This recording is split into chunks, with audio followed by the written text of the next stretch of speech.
Okay, good evening everybody. This is MS sir. So in this video we are going to discuss problems on quadratic equations and theory of equations. Some problems we are going to deal in this particular video. So last videos we discussed about multi-answer type questions, and after that we done one video on integer type questions. Now on linked comprehension type questions. So they will give you one comprehension or a paragraph. Based on that they will ask you the questions. So what is this?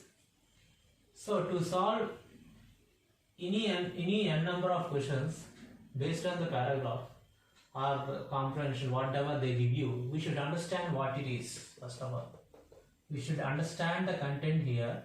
Then only we should solve the given problems. So here they are given f of x is a quadratic expression, ax square plus bx plus c, and moreover they given x1, x2, x3 are three distinct real numbers such that f of x1 is equals to f of x2 is equals to f of x3 equals to 0. We know that if you take any quadratic expression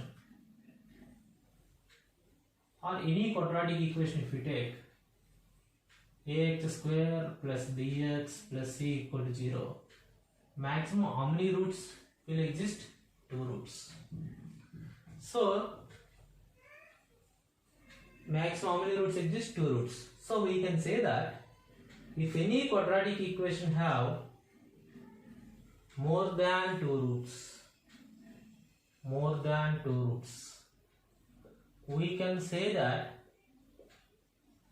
ax square plus bx plus c equal to 0 is said to be an identity. It is possible only when all the coefficients are equals to 0. If a is equals to, b is equals to, c is equals to 0, only any quadratic equation will have more than 2 roots. So if that satisfies, we can say that this equation has identity in x. Okay, when do you say that ax square plus bx plus c equal to 0 is said to be an identity?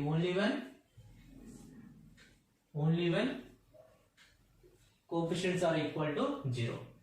So when do you say that ax square plus bx plus c equal to 0 is an identity?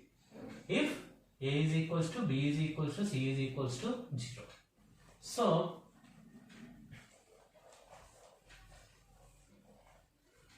that means if f of x is equals to ax square plus bx plus c, f of x1 equal to f of x2 equal to f of x3 equal to 0, it is possible only when a is equals to, b is equals to, c equals to 0.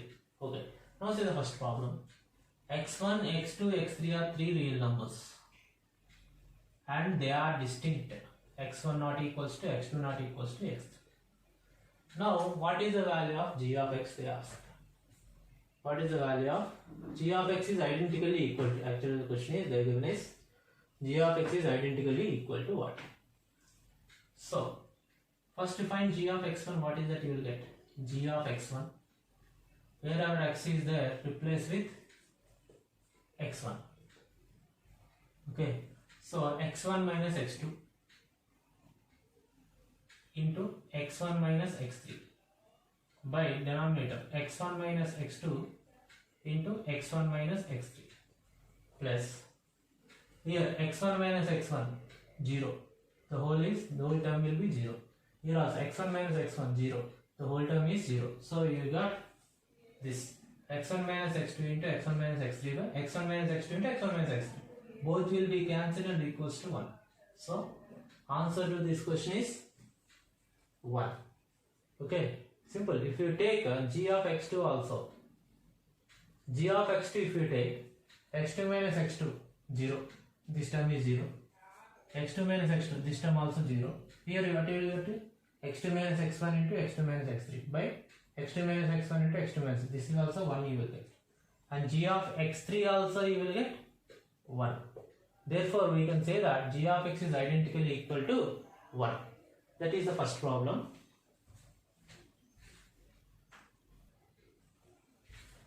Now this is the second problem based on same comprehension. G of x is given.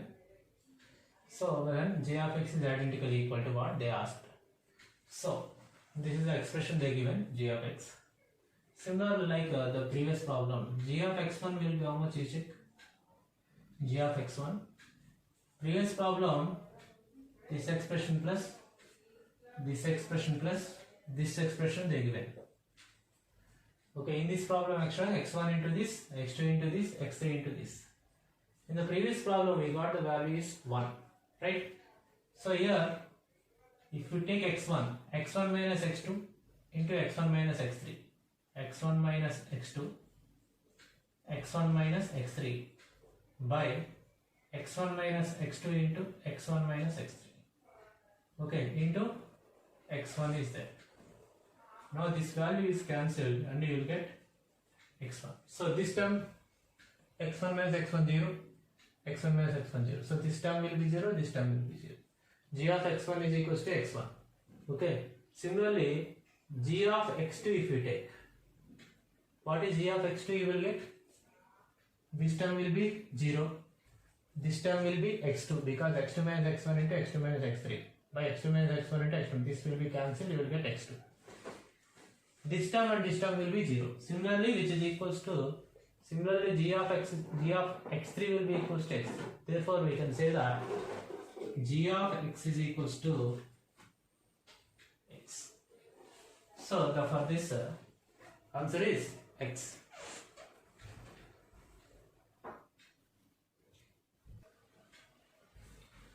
Next is the third problem. Very interesting problem and very easy also. Here they given that ABC belongs to R, B square minus AC greater than or equal to 0, and the equation has here for this equation what is discriminant to find out? Delta equal to B square minus 4AC value if you calculate, B value is 2B whole square minus 4 into A value A, C value C only here, small c.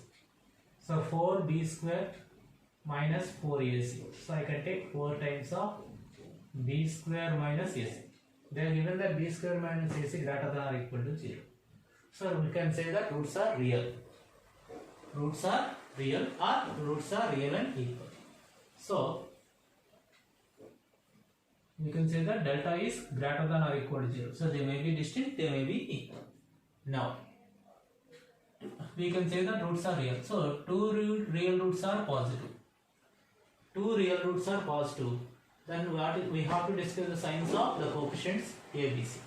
Okay. Now two roots are positive. First one. Two roots are positive. Suppose alpha is one root which is positive.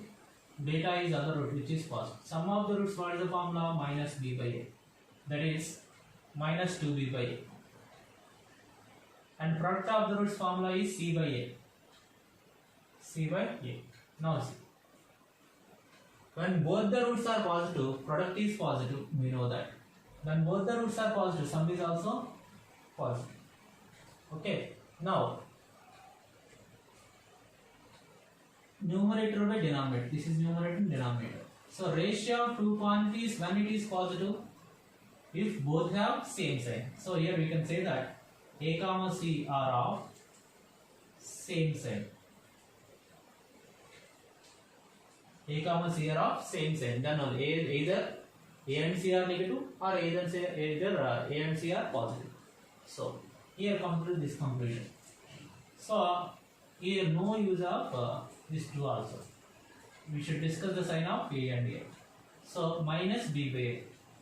So when do you say that the ratio is positive? Both numerator and denominator of same sign. So that means A comma minus B are of same sign. A comma minus B are of same sign. So A comma C are of same sign. A comma minus B are of same sign. So we can say that A minus B and C are of same sign. A minus B and C are of same sign. So we can say that now for this Q option is correct. A comma minus B comma C are of same sign. Sometimes the option will be given like this. A and C are of same sign, opposite to the sign of B they mention. A and C are of same sign, opposite to the sign of B. When minus B is of same sign of A and C, we can say that B is of opposite to the sign of A and C. That is also, they may give you the options. And second problem, if you see, two negative roots. Two negative roots means, two roots are negative. Two roots are negative means we can say that alpha is less than 0, beta is less than 0. Means sum of the roots will be how much? Negative. Minus 3 plus minus 5, how much? Minus 8, like that. Product of the roots will be positive. Alpha, beta greater than 0. So alpha, beta greater than 0 means C by A is greater than 0. That means C comma A are of same sign. C comma A are of same sign. Here minus B by A. Here minus 2B by A, okay. With the 2, no change, no, we will not find any difference in sign. So minus B by 2 by A less than 0. Less than 0 means minus B and A. Minus B and A should have opposite sign. Ratio when it will be negative, only one is positive, one is negative means it will be negative. Otherwise it is positive. So one is negative, one is positive. So if A and B minus B are of opposite sign, then we can say that ratio is negative.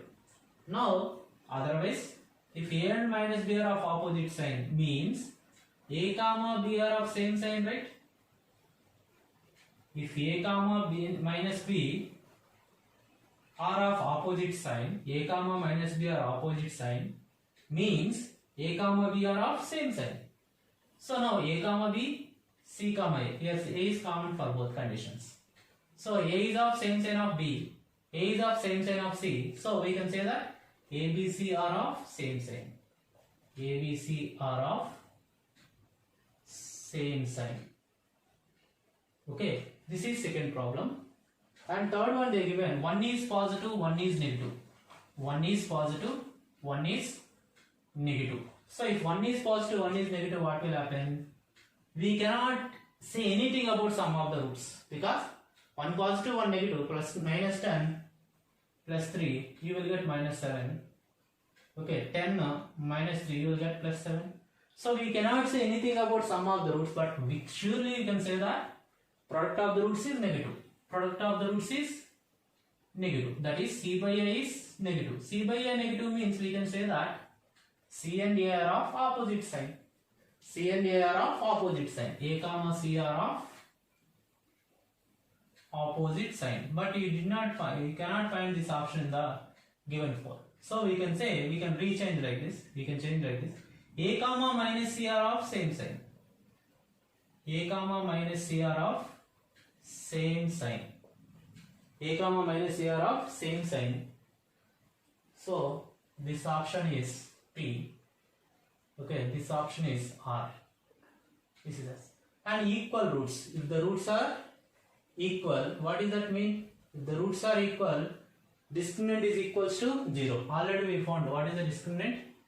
Discriminant value we got 4 into B square minus AC. Okay, roots are equal means discriminant is equals to 0. That means B square minus C equal to 0. B square is equals to AC. If B square equals to AC, what is the condition? ABC. ABC will be in G, R in G. Okay.